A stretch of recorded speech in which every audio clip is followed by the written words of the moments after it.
Welcome to Behind Beliefs, Behaviors, and the Brain, your communication podcast, where we bring brain science and communication strategy together to transform how we lead, connect, and thrive. I am your host, Dr. Maisha Claiborne, mom, physician, coach, consultant, and lover of all things brain and behavior. I also happen to be a trained expert in cultivating trust and safety through trauma-informed communication. Now, you may be wondering, what the heck does that mean? No worries. On this podcast, you will come to understand it all. Together each Monday, we will explore and uncover what drives our beliefs, shapes our behaviors, and influences our communication, from individual relationships to organizational culture. Each week, we dive into the science behind trust and safety, relating, communicating, and breaking through limiting beliefs that hold us back. So listen up, because whether you're a leader, a parent, a spouse, or just some amazing individual trying to get the tips for operating in your highest self, on this podcast, you will learn how to harness the power of the brain to create real change in your relationships, your leadership, and your life. Tune in every Monday morning and remember to subscribe so you never miss an episode. Now let's dive in and start reshaping communication from the inside out. It's time to transform one conversation at a time. Welcome back to not just another episode, but also the first episode of the year and the first episode of season 2. I am so grateful, I want to say first and foremost, to my audience, to those who have listened, to those who have shared.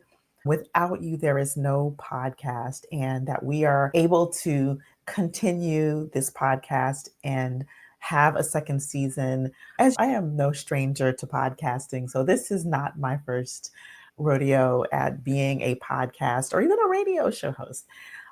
And every time we begin something new, every time we start a new adventure, there's always an unknown. There's always an unknown. And so I'm grateful that I have people in my life who are willing to share this with their friends, their coworkers, their family members, with their community. And I'm also grateful for my guests. I've had many esteemed guests on the podcast this past season, and we will continue to have the highest quality of guests. And we're going to be streamlining our content a bit more this year, because one of the things that I do is I look at the statistics and I look at what are the episodes that people really lean into? What are the episodes that are most listened to when we publish them? And so I have noticed some things. And so stay tuned, because we will be streamlining our episodes to really cover more of what you liked, what you listened to the most, what was most downloaded, and what was most engaged when we posted in our various social media communities. Now, if you have an idea for a podcast topic that you want specifically to be heard on this podcast, remembering that this is Behind Beliefs, Behaviors, and the Brain, it is a communication podcast. We talk about communication and leadership, psychological safety, cultivating trust, all of the ins and outs of both verbal and nonverbal communication, about beliefs and how about trauma, about how our brain impacts all of that, and how trauma impacts all of that. And so as you're listening to the podcast this season, if there's some topic that we haven't covered, that you'd like us to go deeper into, that maybe we hadn't even thought of, please make sure that you email us on any of the platforms, on LinkedIn, comment on YouTube, comment on the podcast platform itself, and let us know what you would like to hear more of, because I am listening. Okay? If you have a guest that you would like to see on the podcast that you think would align with our topics and our values, please, again, reach out. We want to hear your voice. All right. Now, with that, I thought it was appropriate to end season 1 with both the topics of love, with Jasmine Bellamy being one of our guests that led that conversation, and then with the topic of self examination, because we are entering a very interesting time right now in our nation, in our world, and there is a lot of unknown that's happening. But unknown in of itself is not a new thing that we encounter in our lives on a regular basis. It is something that universally we are dealing with at a very critical level right now, though. So, I want to talk a little bit about today the unknown. How do we move forward in the unknown? Now, for many people, the unknown automatically brings a space of doubt and sometimes even fear. And if we think about why that is and we think about how the brain works, we feel more secure when we know what's going to happen. And thinking about it from a survival context, many times when there's an unknown, the brain can actually lock that as potential danger. Now, the unknown is a funny little thing because by itself, the unknown is neither good nor bad. However, because of our filters, because of cognitive filtering, oftentimes we clock the unknown as something to be feared, as something that's dangerous.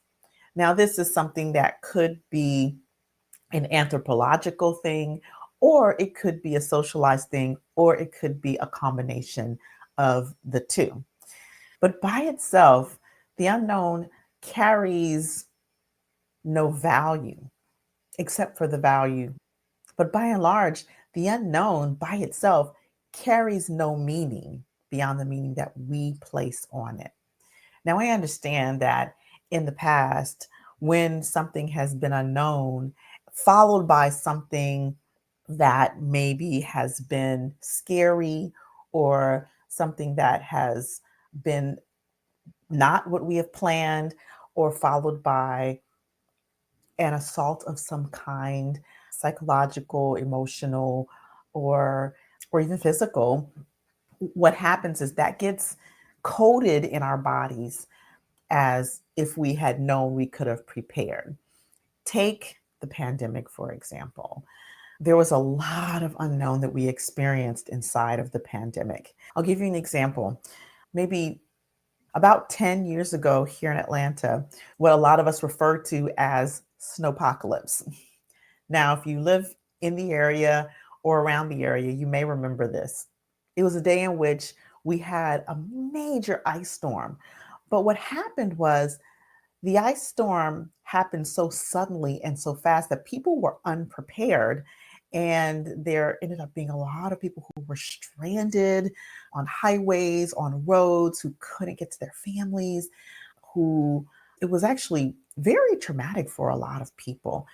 And I fortunately myself had serendipitously gotten myself home. I had just found out that I was expecting my son, and I wasn't feeling that well that morning, and I didn't have any patients on my schedule, and I just felt this urge to go home rather than sit in my office and wait for someone to schedule. And so I ended up being at home and taking care of myself and my well-being when all of this began to happen. So I was actually very fortunate.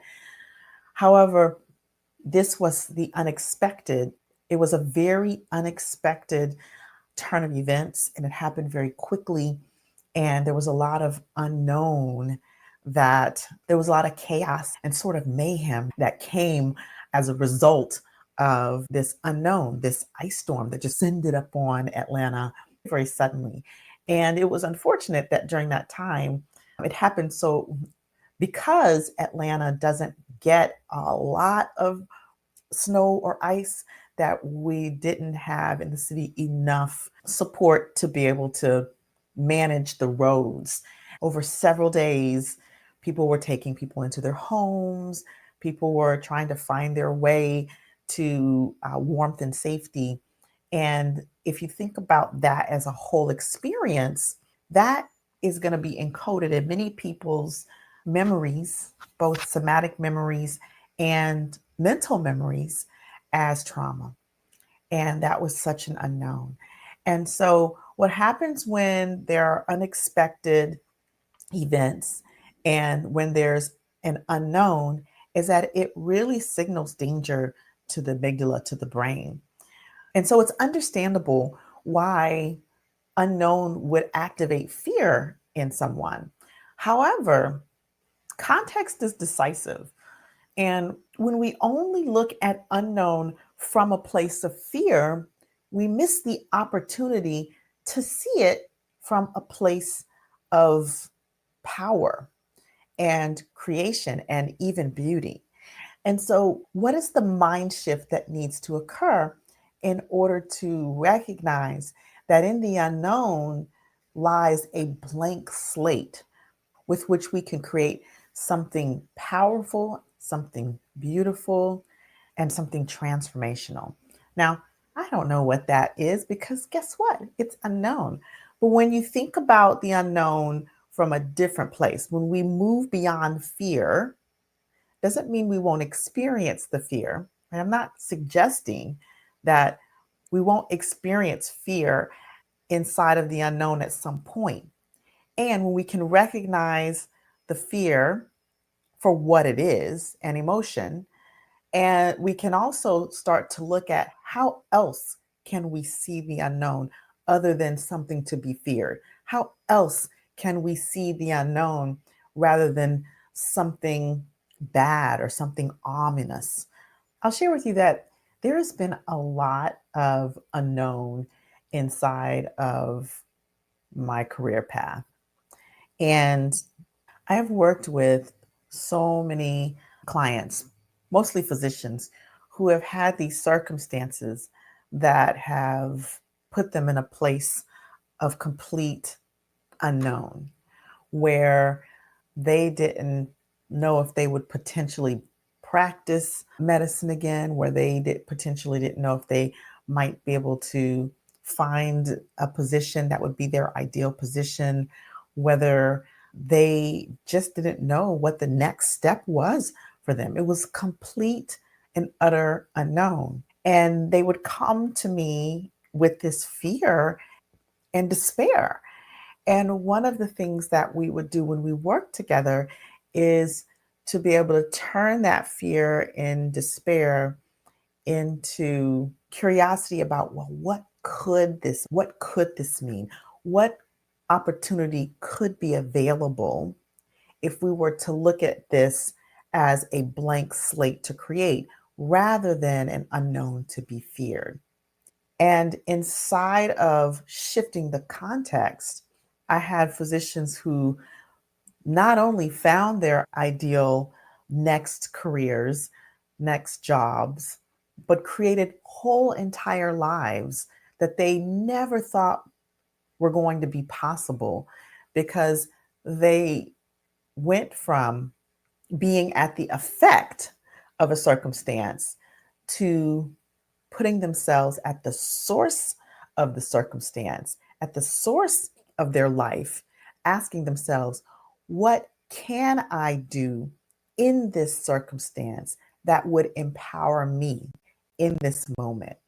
What is the next right thing to do in order to create the life that I truly want? What would the me in the future that has already solved this problem be saying to me right now? Or how would the me that has already solved this problem be processing it? These are some of the questions that you can begin to ask yourself to really shift the mind from the unknown is scary to the unknown from a place of fear and from a place of being paralyzed to a place of power. And so as we move into 2025, as we moved into the unknown of this year, there are many things about the year and what's coming in the days ahead that are out of our control. There are many things that feel scary, that feel chaotic. There may be many things that feel scary. What can we effectively put ourselves at the source of? Not from a place of fear, but from a place of finding empowerment, finding community, finding love, finding self examination, finding our power to create from the space of blank slate. What can we do? What is the opportunity that we haven't yet seen inside of the unknown? And when we can dig deep and begin to see that, then it'll help us to move more powerfully into the days to come. Whether this is inside of your organization, inside of a specific role, inside of your personal life, your personal finances, inside of your family dynamic, or just inside of what's next for you, ask yourself these questions and allow yourself to really examine deeply what's your values, what's important to you, what the specific fears are that you can potentially move past to see what the opportunity is that you personally have control over, knowing that we don't have control over everything, but that you can actually put yourself at the source of so that you can move forward in a powerful way. Now, if this has been helpful, please share this episode with a friend, a colleague, and a family member, because I think it's important that we begin to take this context moving into the year of the unknown. And if you think about it, every day is unknown.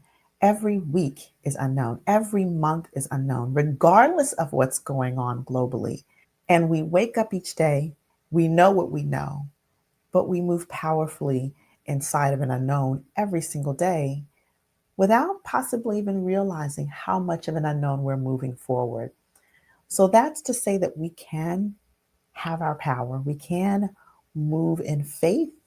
We can find possibility and beauty inside of this thing called the unknown. All right? So that's the order of the week, is to self-examine and find power and beauty in the unknown at whatever level you're looking. And you don't remember that you don't have to do this alone.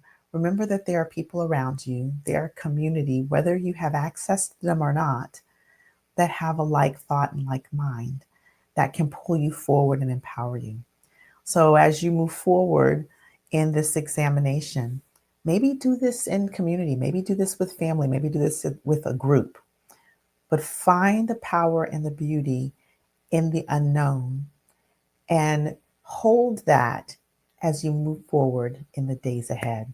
I'm looking forward to this year. It is a milestone year for me inside of this world, this community, and I'm looking forward to celebrating that milestone in the coming months.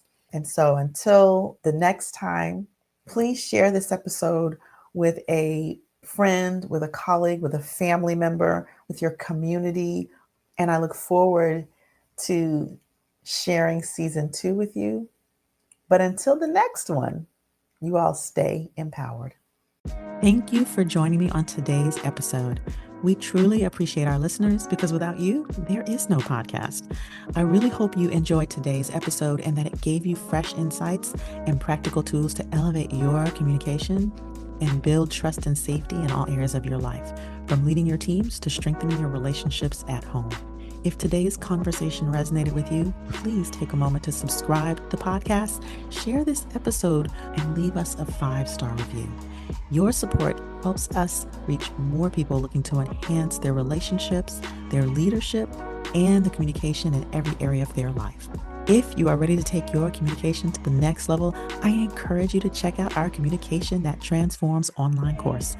This course dives deep into creating psychological safety, mastering trauma-informed communication that allows you to build behavioral flexibility and tackle any circumstance in your life. You'll learn practical strategies for handling difficult conversations, navigating conflict, and cultivating trust in a way that truly resonates with the people around you and leaves them feeling seen, heard, respected, valued, and welcome.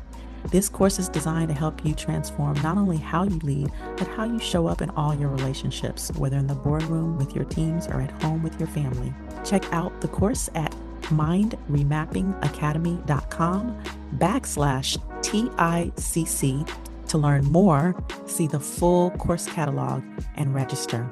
This link will also be in the show notes. That's www.mindremappingacademy.com/TICC.